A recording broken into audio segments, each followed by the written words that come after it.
یہ وعدہ قبلہ مولانا سید ضیاء نجفی صاحب نے مجھ سے لیا تھا مکہ المکرمہ میں، اور وہ میرے ساتھ حج کے ساتھیوں میں سے تھے، تو اس وقت کا وعدہ کیا تھا الحمدللہ کہ آج وہ وعدہ وفا ہو گیا۔ میں ایک مرجع اعظم آیت اللہ العظمیٰ حافظ بشیر حسین نجفی کہ جو پاکستان کے لیے فخر کی حیثیت رکھتے ہیں، ہماری عزت ہے کہ خداوند متعال نے ہمیں مرجع علی قدر کی صورت میں ایک نعمت عطا فرمائی ہے، اور اس وقت وہ نجف اشرف میں جو 3 بڑے مراجع اس وقت موجود ہیں ان میں سے ایک مرجع اعظم ہے، اور ہمارے لیے فخر کی بات یہ ہے کہ اللہ نے ہمیں ہماری زبان میں مرجع عطا فرمایا۔ میں مرجعیت کو ایک نعمت سمجھتا ہوں، اور واقعاً مرجعیت ہمارے لیے بالخصوص مکتب اہل بیت کے ماننے والوں کے لیے ایک نعمت ہے۔ یہ اللہ نے ہمیں جو تشیع کا عقیدہ رکھتے ہیں انہیں یہ نعمت عطا فرمائی ہے۔ جس طرح ولایت ایک نعمت ہے، اسی طرح مرجعیت بھی ایک نعمت ہے، اور اسی ولایت کے تسلسل کا نام مرجعیت ہے۔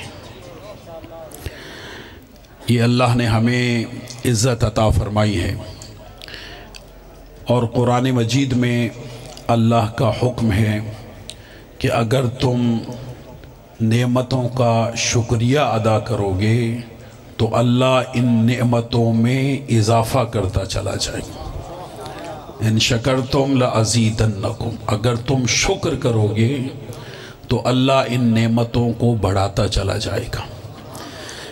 آپ کے علم میں ہونا چاہیے، صاحبان علم تشریف فرما ہیں، پڑھے لکھے دوست تشریف فرما ہیں، ایک مادر علمی میں تشریف فرما ہیں، کہ یہ جو ہمیں مرجع کی صورت میں نعمت ملتی ہے یہ انہی مدارس کی محنت کی بنا پر ملتی ہے۔ یہ مدارس ہیں کہ جو اس مرجعیت کو بناتے بھی ہیں اور ہم تک پہنچاتے بھی ہیں۔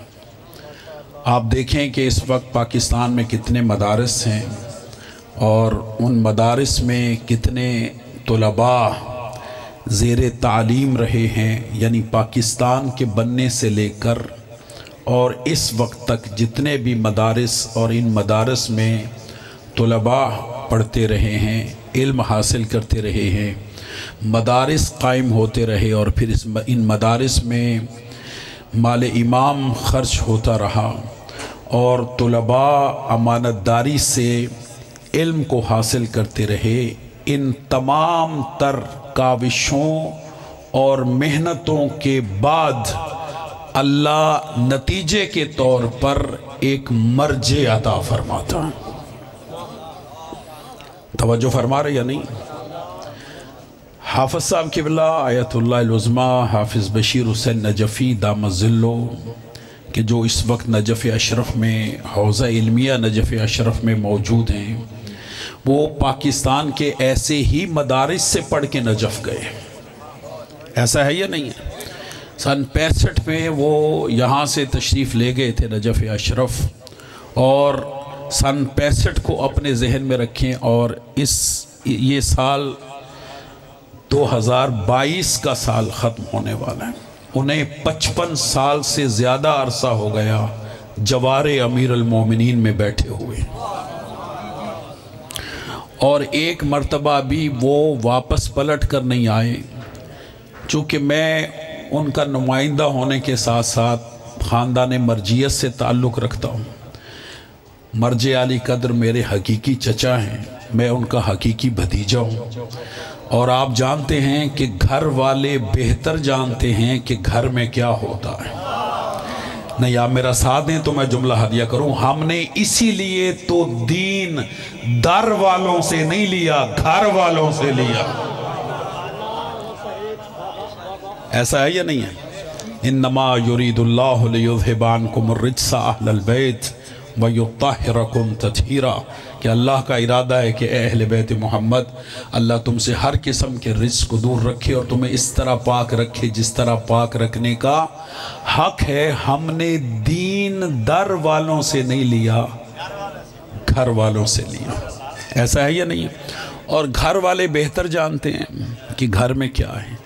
اور میں چونکہ مرجیت کے گھر سے تعلق رکھتا ہوں، ہمیں اس بات پہ ناز ہے، فخر ہے کہ مرجیت کو اللہ نے ہمارے خاندان میں رکھا ہے اور اس پہ فخر ہونا چاہیے. اس لیے کہ امامت کے بعد سب سے بڑا عہدہ نائب امام کا ہے، اور نائب امام اللہ نے ہمارے خاندان میں سے قرار دیا ہے. مجھے یاد ہے میرے بزرگ بتاتے ہیں کہ جس وقت مرجع علی قدر حافظ صاحب قبلہ یہاں سے نجف تشریف لے جا رہے تھے تو یہ چار بھائی، چار بڑے بھائی برادر بزرگ قبلہ منظور حسین عابدی رحمت اللہ علیہ، ان کا انتقال ہو چکا. پھر میرے والد صاحب ہیں، پھر حافظ صاحب ہیں، اور پھر چھوٹے بھائی ہیں شریف حسین. میرے والد صاحب کا نام نذیر حسین. یہ چار بھائی ہیں. تو جب نجف جا رہے تھے، اب ذہن میں جملہ رکھیے گا کہ گھر والے بہتر جانتے ہیں کہ گھر میں کیا ہے.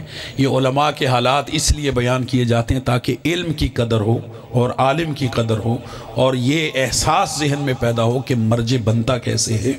اور قبلہ آیت اللہ حافظ ریاض حسین نجفی دامت ظل و خدا ان کا سایہ سلامت رکھے، قبلہ شیخ اختر عباس صاحب رحمت اللہ علیہ، خدا ان کے درجات بلند فرمائے.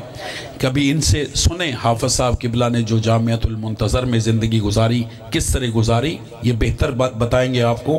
لیکن جو میں گھر کی بات ہے وہ بتاتا ہوں کہ اپنے والد صاحب سے جن کا نام صادق علی تھا، ان سے کہنے لگے کہ بابا جان میں نجف جا رہا ہوں لیکن آپ سے اجازت لینا چاہتا ہوں.